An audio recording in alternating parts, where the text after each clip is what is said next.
Tadassa Rivka. I have been wanting to start a blog for a while. Shalom Sprouties, this is Rivka from the Korganic family. This is our first official Korganic family blog video. Shalom Sprouties, this is Rivka from the Korganic family. Welcome to our first official vlog video. I've made this video several times over the past 1 to 2 years, and I've never been able to publish it. So that's what I want to talk about today, is the challenges to making a first video, the potential solutions to overcoming those challenges, and also why I think it's important to make a first video about making a first video for me. So the first thing I want to address is I would call the simple layer of challenges, and those are the things that are kind of technical.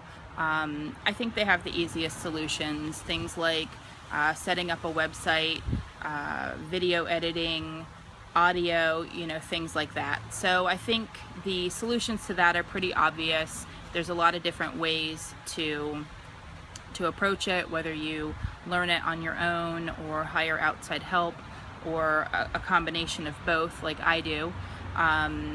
That's kind of simple, but I think it's important to acknowledge that a lot of times, just as a whole, it feels overwhelming, especially things you don't like dealing with, like certain things that I particularly don't like dealing with, like audio, that you just kind of have to put it on your to-do list and break it down into manageable steps. And then the next layer of challenges I would call, let's call it like the medium layer of challenges. So that's things like, I really don't like speaking to a camera. I think it's very unnatural, and I want to be natural, authentic, so I keep trying. But I think at some point, as a whole, one of the most important concepts to removing a block to getting started is accepting that the process and each step is perfectly imperfect, and you just have to keep growing, which leads me into the next thing I want to discuss, and that is that I personally felt very blocked with how to organize my blog. I have lots of interests, lots of things I want to share. To name just a few, I'm very into eating vegan and raw vegan. It's not my religion. In fact, that's another thing I'm passionate about sharing, is my journey to becoming Jewish and even becoming Orthodox, and keeping kosher, a kosher home, eating organic. These are all, journeys that I've been on, and then eating more and more vegan and more raw vegan, as well as different arts and DIY projects that I'm into, and the list just goes on and on, parenting things, and things for toddlers, and so the topics are just very wide. And I read a lot of advice prior to going to start my blog, that a lot of advice said to really focus your blog and make it very niche specific. And I realized that so I read some other advice that said really just follow your heart and try to share authentically from your heart.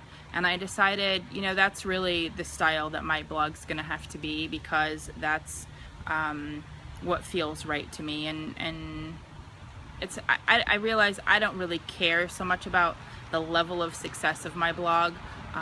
If I connect with a few people that I wouldn't have connected with otherwise, or if I help a few people, or if a few people help me, then that's fine with me. I'm not really doing this for becoming dramatically successful as a blogger. Most importantly to me is self-expression, and also opening up and creating the possibility to connect with whatever people that I'm supposed to connect with. So I decided to just go with the style of blogging, at least for now. Specific niches might spur out of it naturally, but just to make it organic and to share organically and from the heart. But that was a big block for me, was trying to figure out, how am I going to organize it? Should I start with just a couple of my interests. Should, I kind of make it all over the place, what should I do? So that's what I decided. I think that is an important decision for any blogger to make, but as you can see, there's a huge range of, how much you want to share. I also wasn't sure how much I wanted to share personally, and that's something I'll kind of figure out as I go along. A lot of bloggers share a lot personally, and some share very little. Our blog is really about growth, and so that's why it encompasses all of these interests, but it's not limited to the interests, because essentially it's about growth, and it expresses itself on a bunch of different levels, but essentially that's what I would say if I had to say what our blog is about. It's about growth and sharing growth and helping each other grow. So the next layer of obstacles, I would say, is I felt like I had stuff falling on me. The next layer of obstacles, I would say, is fear, and that's the biggest one. I think that's the one that okay, there are things falling on me. It's kind of raining things right now. I don't know exactly what it is. Little pieces of things.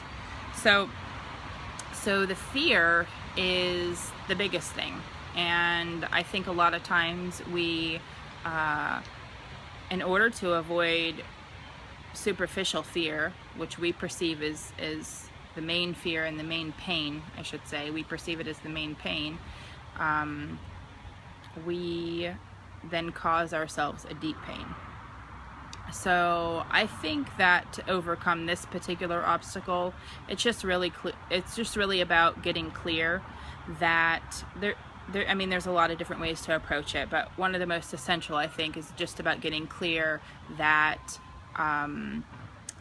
that I'm avoiding a little bit of pain but causing myself a lot of pain. And if you just kind of do that simple math, it's more worth it to deal with the superficial pain and let go of the deeper, bigger pain, and then also create this space for love, for self-expression, and for connection, and sharing growth. So that's why this blog is really important to me. That's why sharing this very vulnerable first video is very important to me.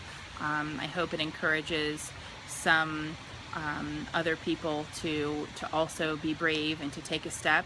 And I really thank you for sharing this step in my journey today, and I hope that we can continue to grow together.